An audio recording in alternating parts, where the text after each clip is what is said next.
Okay, building your loop, take 100. I don't know what else to call it. We'll start over. In this video, we're going to go over building your loop.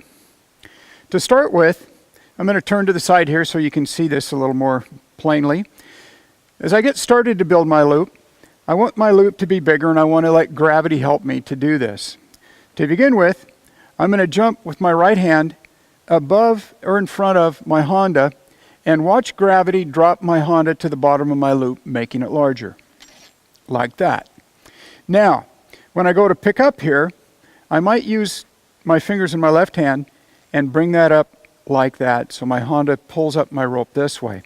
If I didn't do that, if I lift it up, my Honda might pull up this way and make my loop smaller and kind of make a mess for me. So another thing I can do without using so much of my left hand is just wiggle that Honda up to here.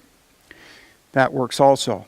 Now I could keep doing this, jump over, gravity does its thing.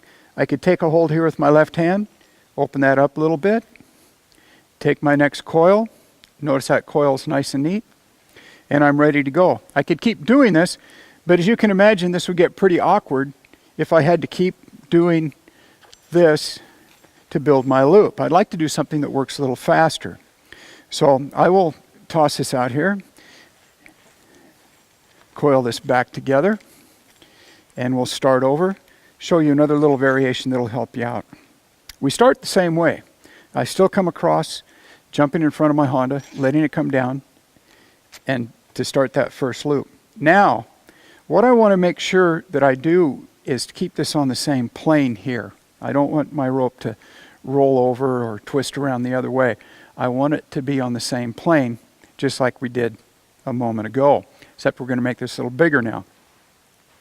I'm going to roll this rope back kind of past my right shoulder, and as I do that, I'm going to drop the coil between my hands, and I'm going to allow that coil to be absorbed through the Honda into the loop.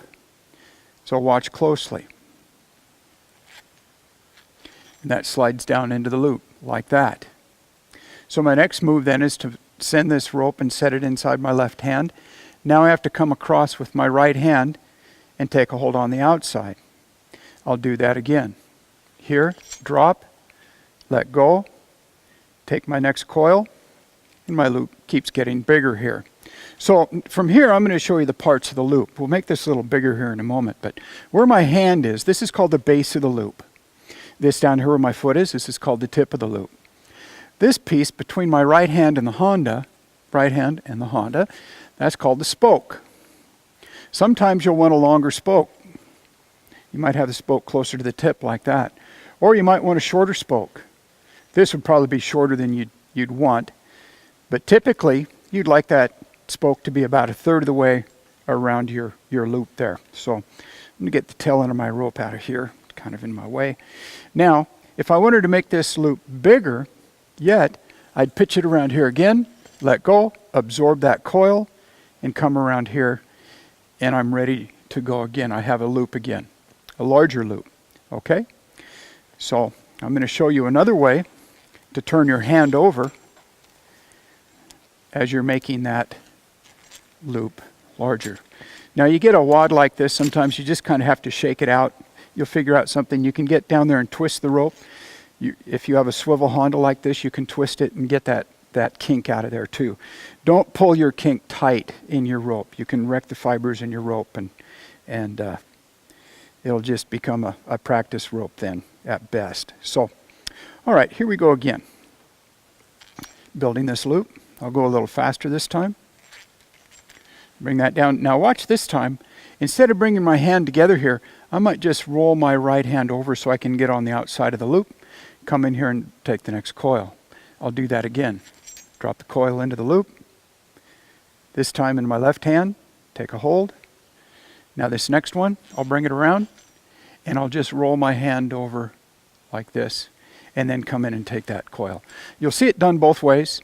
Get good at doing it either way, both ways, preferably.